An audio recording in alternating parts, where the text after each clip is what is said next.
సంవత్సరాల తరబడి ఎన్ని మందులు వాడినా మీ మోకాల నొప్పులు తగ్గట్లేదా? ప్రాణ పెయిన్ క్లినిక్ లో అత్యాధునిక చికిత్స.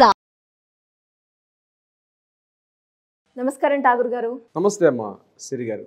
గత 2 రోజులుగా మనం చూస్తూ ఉన్నాము ఏపీ పాలిటిక్స్ లో డిక్లరేషన్ ఫామ్ గురించి వివాదం అయితే జరుగుతూ ఉంది. అండ్ అలాగే పవన్ కళ్యాణ్ గారు వాళ్ళిద్దరు కూతురుతో శ్రీవారిని దర్శించుకోవడానికి వెళ్ళారు. దానికన్నా ముందు డిక్లరేషన్ ఫామ్ మీద సైన్ పెట్టడం జరిగింది. అసలు ఈ డిక్లరేషన్ ఫామ్ అంటే ఏంటి, అది మనం ఎందుకు యూజ్ చేస్తాం సార్? వెంకటాద్రి సమంస్థానం బ్రహ్మాండే నాస్తి కించన వెంకటేశ సమోదేవో నా భూతో నా భవిష్యత్. ఇది బ్రహ్మాండ పురాణంలో ఉన్నటువంటి శ్లోకం. అంటే వెంకటాద్రి సమంస్థానం బ్రహ్మాండే నాస్తి కించన. వెంకటాద్రి లాంటి సమమైన స్థానం అంటే అతను ఎక్కువ లేదు, ఎక్కువ చెప్పట్ల. వెంకటాద్రి సమంస్థానం బ్రహ్మాండే నాస్తి కించన, నాస్తి లేదట. అంటే వెంకటాద్రి లాంటి కొండ ఎక్కడా బ్రహ్మాండంలో లేదు. వెంకటేశ సమోదేవో, వెంకటేశ సమోదేవో, ఆయన పక్కన స్థానంలో నిలబడినటువంటి సమోదేవో నా భూతో నా భవిష్యత్, గతంలో లేదు భవిష్యత్తులో రాడు అని ఒక్కని చెప్తుంది బ్రహ్మాండ పురాణం. ఆయనతో ఈక్వల్గా ఉన్నటువంటి స్థానం, ఆయనకని ఎక్కువ చెప్పలేదండి. అంటే ఈ శ్లోకం ఎందుకు మనం చెప్పుకుంటున్నామంటే ఇటీవల కాలంలో మొన్న రీసెంట్గా జరిగినటువంటి కొన్ని ఆంధ్రప్రదేశ్లో జరిగిన రాజకీయ పరిణామాల దృష్ట్యా మనం మాట్లాడుకోవాల్సిన ఆవశ్యకత అయితే ఉంది. చాలామంది డిక్లరేషన్ గురించి మాట్లాడుతున్నారు. డిక్లరేషన్కి ముందు అసలు అక్కడ స్వామివారు అంటే ఎవరో తెలియాలి. ఎందుకు స్వామివారికి అంత ప్రాధాన్యత ఇచ్చారో తెలియాలి. తిరుమల క్షేత్రానికి వెళ్ళడం ఏదో ఒక విహారయాత్ర కాదు, ఒక టూరిస్ట్ స్పాట్ కాదు, ఏదో రిసార్ట్కి వెళ్ళినట్టు కాదు, ఏదో ఒక హిల్ స్టేషన్కి వెళ్ళినట్టుగా కాదు. అక్కడ సాక్షాత్తు స్వామివారు ఆవిర్భవించి ఉన్నారు. వైకుంఠంలో ఉన్నటువంటి సాక్షాత్తు ఏదైతే ఆయన యొక్క స్థానం ఉందో క్రీడాస్థలమే ఇక్కడ వెంకటాద్రి స్థానం అని చెప్తోంది బ్రహ్మాండ పురాణాలు మొదలుగా కొన్ని చాలా పురాణాలు కూడా. అంటే దాని మీద విశ్వాసం ఉండాలి, ఒక అభిమానం ఉండాలి. స్వామివారు సాక్షాత్తు అక్కడ వసిస్తున్నారు, నివసిస్తున్నారు అన్నటువంటి భావన కలిగినప్పుడే ఆ క్షేత్ర దర్శనం చేయాలి. ఎన్నో రూల్స్ ఉన్నాయి ఇక్కడ తిరుమల క్షేత్రం ఉన్నది. ముఖ్యంగా ఒక్క తిరుమల తిరుపతి దేవస్థానంలో ఉన్నటువంటి ఎన్ని శాఖలు అయితే ఉంటాయో ఎంటైర్ ఒక రాష్ట్ర ప్రభుత్వం ఉన్నటువంటి శాఖలు కనిపిస్తూ ఉంటాయి. మీకు తిరుమల తిరుపతి దేవస్థానం అన్నది ఏదో ఒక సంస్థ కాదు. అక్కడ ప్రతి వ్యవస్థ అంటే ఒక మున్సిపల్ కార్పొరేషన్ తీసుకోండి, ఒక రాష్ట్ర ప్రభుత్వాన్ని, ఒక రాష్ట్ర యంత్రాంగాన్ని నడిపించాల్సినటువంటి ఎన్ని శాఖలు అయితే ఉంటాయో సుమారుగా అన్ని శాఖల యొక్క నిర్వహణ కూడా ఒక్క తిరుమల తిరుపతి దేవస్థానం ఉంటుంది. అంటే సాక్షాత్తు స్వామివారు అక్కడ కొలువైనటువంటి సాక్షాత్ ఏదో రాతిశిలా విగ్రహం కాదు, సాక్షాత్తు స్వామివారు అక్కడ ఏం చేసి ఉన్నారు స్వామివారు అన్నటువంటి భావన కొన్ని కోట్లాది మంది హృదయాల్లో ఉన్నటువంటి ఒక భావన, అంతర్లీనమైనటువంటి భావన గురించి మనకు తెలియాలి. అది తెలిసినప్పుడే ఈ డిక్లరేషన్ అనేటువంటి ఫీలింగ్ మనకు తెలుస్తుంది. అంటే స్వామివారు ఎలా ఉన్నారు అక్కడ, ఏదో సాక్షిగా ఒక శిలారూపంలో ఉన్నారా? కాదట, సాక్షాత్తు స్వామివారు ఉన్నారు. దీనికి నిదర్శనం ఏమిటి? మీరు ఏ ప్రాతిపాదికన చెప్తున్నారంటే ప్రతిరోజు స్వామివారికి పవలింపు సేవ, అంటే స్వామివారికి రాత్రిపూట ఆయనకి పవలింపు సేవ చేసేటప్పుడు దర్బారు నిర్వహిస్తారు. దర్బార్ అంటే ఏమనుకున్నారు? స్వామివారి యొక్క భోగ శ్రీనివాసమూర్తి వారిని అక్కడ పెడతారు. ఎదురుగా ఉన్నటువంటి స్వామివారు అర్చక స్వాములందరూ కూడా ఈరోజు ఎంతమంది భక్తులు వచ్చారు, స్వామివారికి ఎంత రకాల ఆదాయం వచ్చింది, ఎంత ఖర్చులు జరిగాయని ప్రతిరోజు కూడా స్వామివారికి పవలింపు సేవకు ముందు ఒక అర్ధగంట ముందు దర్బారు నిర్వహిస్తారు. అంటే పూర్తిగా భోషణ నుంచి మొత్తం పేష్కార్ గారు అందరూ వచ్చి కూర్చొని లెక్కలు చెప్తారు. స్వామివారు సాక్షాత్తుగా ఒక రాజాదిరాజు, ఒక మహారాజు అక్కడ ఉన్నటువంటి భావనతోటి స్వామివారికి మొత్తం విన్నవిస్తారు.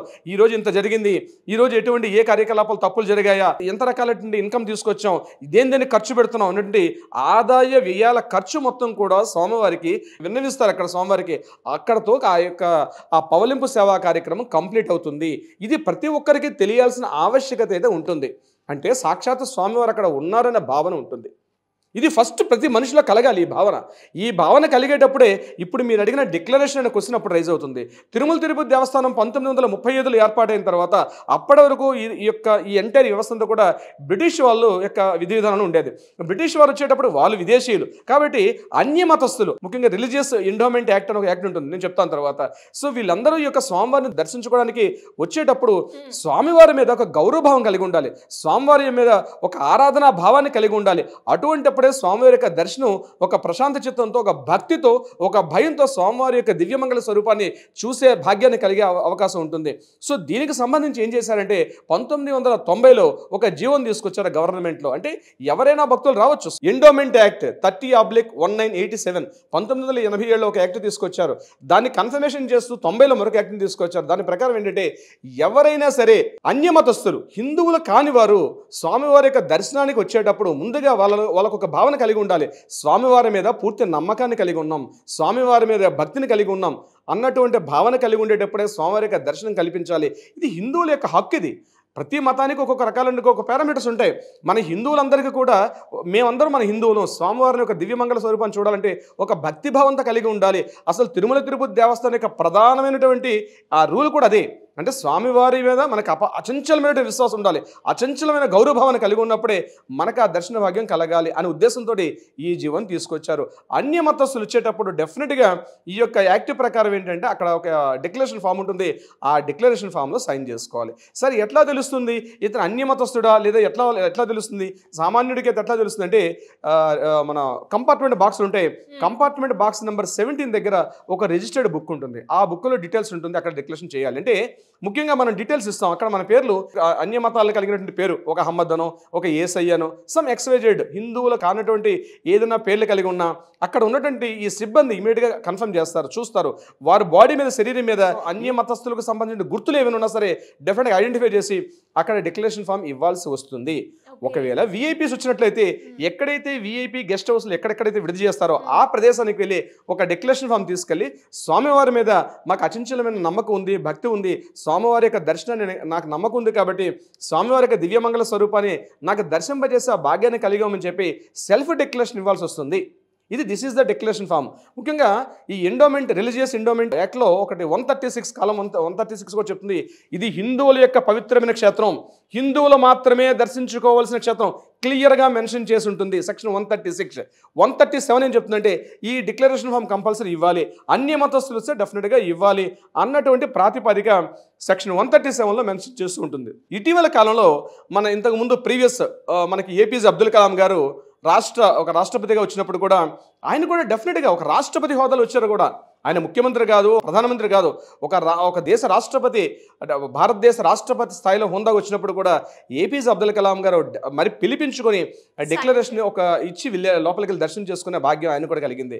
అయితే ఎందుకంటే పెద్దవారు కానీ ఖచ్చితంగా అటువంటి రూల్స్ పాటిస్తే సామాన్యుడు కూడా ఒక భయం ఉంటుంది, నేను చెయ్యాలి, వాళ్ళు చూపించిన మార్గనిర్దేశం చేయాలని ఒక భావన కలిగి ఉంటాడు. మేము స్వామివారికి అనేక సార్లు బ్రహ్మోత్సవాల్లో పట్టు వస్త్రాలు సమర్పించాం, మాకు మినహాయింపు ఉంది, మేము చాలా గొప్పవాళ్ళు అన్నటువంటి ఒక అభిప్రాయంతో చాలామంది ప్రీవియస్ ముఖ్యమంత్రులు, నేను పేరు చెప్పడానికి ఇష్టపడను, కొంతమంది చేశారు కాబట్టి నేను ఈరోజు డిక్లరేషన్ లేకుండా వెళ్తానంటే కరెక్ట్ కాదు, కరెక్ట్ 100% కాదు.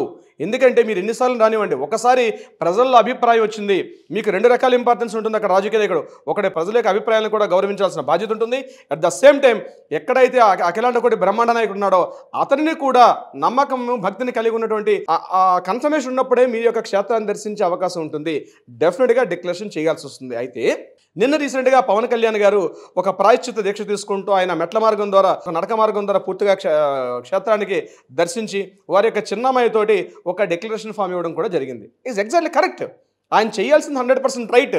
అంటే ఆయన వెళ్లకుండా కూడా చేయొచ్చు దాన్ని, ఇంతకుముందు చేశారు కాబట్టి నేను కూడా ఆ సంప్రదాయాన్ని కొనసాగిస్తాను అన్నటువంటి అభిప్రాయం కాకుండా తన చిన్న అమ్మాయితో, ఆ అమ్మాయి మైనర్ కాబట్టి ఆ అమ్మాయి చేత సైన్ తీసుకొని at the same time as a ఫాదర్గా తను కూడా సంతకం పెట్టి ఆ క్షేత్రాన్ని దర్శింపజేశాడు కాబట్టి డెఫినెట్గా వేరే వ్యక్తులు వచ్చేటప్పుడు కొంత భయాన్ని కలిగి ఉంటారు. మాకు ఒక బాధ్యత ఉంది, మేము కూడా ఇట్లా చేస్తే కరెక్ట్గా ఈ క్షేత్రాన్ని దర్శించుకోగలుగుతాం అన్నటువంటి ఒక ఫీలింగ్ అన్నది కోట్లాది మంది ప్రజల్లో ఒక నమ్మకాన్ని కలిగించడం కూడా వెరీ వెరీ వెరీ ఇంపార్టెంట్. ఆ కార్యక్రమం చేస్తున్న పవన్ కళ్యాణ్ గారికి ఖచ్చితంగా మనం అభినందించాల్సిందే. ఇక్కడ ఏ పార్టీకి అతీతంగా మనం మాట్లాడుతున్నాం, తప్పు చేసిన ఏ పార్టీ ఎవరైనా కావచ్చు, ముందు స్వామివారి ముందు ప్రతి ఒక్కరు చిన్నవాడే, ఆయనకి మించి. అందుకే ఈ వేదికలో స్టార్టింగ్లో మీకు చెప్పాను, ఆయన సమమైన స్థానం కూడా లేదు, అన్ని దేవతలకి లేదు, ఏ క్షేత్రానికి కూడా లేదని చెప్పి ఆ బ్రహ్మాండ శ్లోకం మన హైందవ మతం యొక్క శ్లోకం అది. మన పూర్వీకులు, మన తాతలు, మన ముత్తాతలు కూడా దీన్ని పాటించారు కాబట్టి మనం కూడా ఖచ్చితంగా పాటించాలి. ఆ క్షేత్ర ప్రాశస్త్యాన్ని, ఆ క్షేత్ర ఔన్నత్యాన్ని కూడా నిలబెట్టాల్సిన బాధ్యత ప్రతి ఒక్కరికి ఉంది, ప్రభుత్వాల మీద కూడా ఉంది. Thank you sir, thank you so much. Thank you so much అమ్మ శ్రీ గారు.